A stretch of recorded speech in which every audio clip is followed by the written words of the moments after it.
आशीष गलिए गलिए बाटे ले ले खलिए बाटे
सुरक्षित रखना,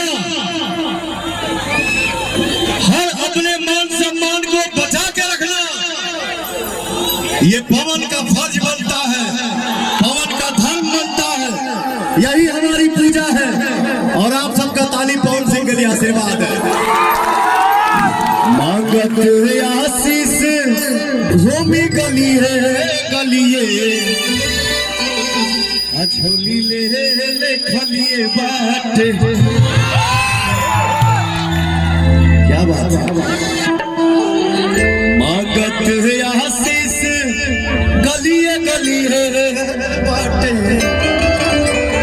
झोली ले खलिए बाटे हो। वोट दे के माई हो जिताई दिहा, वोट दे के भाई हो जिताई दिहा, तो हर भाई नीर डलिए वोट दे के माई हो जिताई दिहा, तो हर बेटा नीर डलिए बाटे हो।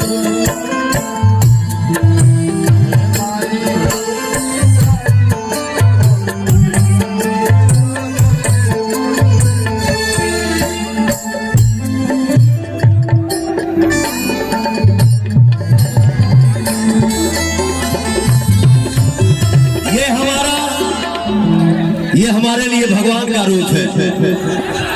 कुछ बोलोगे बेटा?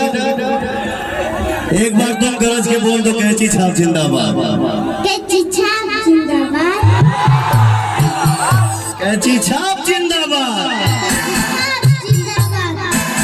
कैची छाप जिंदाबाद, कैची छाप जिंदाबाद। एक बार अपने दिल से आप बोल दीजिए भैया,